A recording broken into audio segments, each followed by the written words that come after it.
അസ്സലാമു അലൈക്കും. Welcome back to Shanaz art gallery. Mimmi എന്തിയെ? ഇന്ന് നമുക്കൊരു അടിപൊളി മീനച്ചാർ ഉണ്ടാക്കിയാലോ. അപ്പോൾ അതിന് വേണ്ടിയിട്ട് നല്ല ചൂരമീനാണ് ഞാൻ എടുത്തേക്കുന്നത്. നാടൻ ചൂര, വെള്ളച്ചൂര എന്നൊക്കെ പറയും. നിങ്ങളുടെ നാട്ടിലെ ഇതിൻ്റെ പേരെന്താണെന്നൊന്ന് കമൻറ്റ് ചെയ്യണേ. എനിക്കൊന്ന് മലപ്പുറം ഭാഗത്തൊക്കെ സൂതമീൻ എന്ന് പറയുന്നത് ഈ മീനാണെന്ന് തോന്നുന്നു. അപ്പം നമ്മൾ ഇതിൻ്റെ മുള്ളെല്ലാം കളഞ്ഞിട്ട് നല്ല മാംസഭാഗം മാത്രമാണ് നമ്മൾ എടുക്കുന്നത്.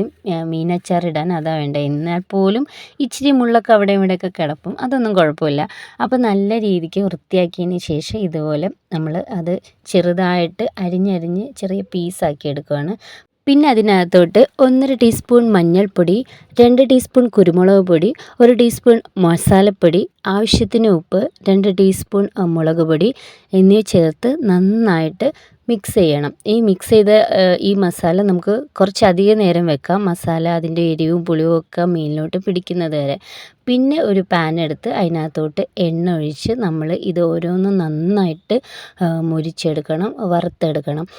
വറുക്കുന്നു എന്ന് പറഞ്ഞാൽ കുറച്ചധികം തന്നെ വറുക്കണം. കാരണം മീനച്ചാറാവുമ്പം നമുക്ക് കേടുവരാതെ സൂക്ഷിക്കാൻ അങ്ങനെ ചെയ്യുന്നത് നന്നായിരിക്കും.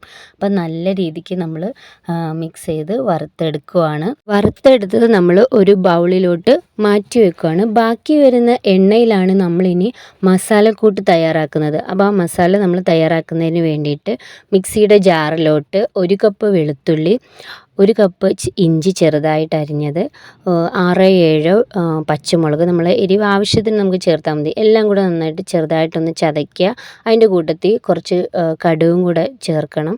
എന്നിട്ട് വീണ്ടും നമ്മൾ ചതച്ചിട്ട് ഈ എണ്ണയിലിട്ട് നന്നായിട്ട് മൂപ്പിച്ചെടുക്കണം.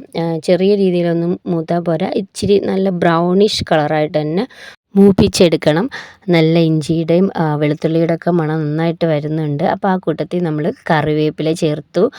അതും കൂടെ ചേർത്ത് വീണ്ടും നമ്മൾ നന്നായിട്ട് വഴറ്റിയെടുക്കുക. പിന്നെ അതിൻ്റെ മസാലയിലോട്ട് ആവശ്യത്തിന് ഉപ്പും 2 ടീസ്പൂൺ മുളക് പൊടിയും പിന്നെ ഒരു 1/2 ടീസ്പൂൺ കായപ്പൊടിയും കൂടെ ചേർത്ത് നന്നായിട്ട് വഴറ്റിയെടുക്കുക. നല്ല രീതിക്ക് മൂത്ത് വന്ന ശേഷം നമ്മൾ വറുത്ത് വെച്ചിരിക്കുന്ന മീൻ ഇതിനകത്തോട്ട് ചേർത്തിട്ട് നന്നായിട്ട് ഇളക്കി കൊടുക്കുക. പിന്നെയും ആ മസാലയൊക്കെ മീനിലോട്ട് പാകാവുന്നവരെ ഒന്ന് ഇളക്കി നന്നായിട്ട് വേവിച്ചെടുക്കണം.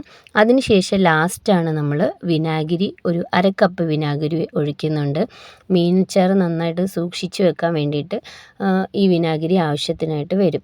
അപ്പോൾ നല്ല മസാലയൊക്കെ മീനിൽ നന്നായിട്ട് പുരട്ടി വന്നിട്ടുണ്ട്.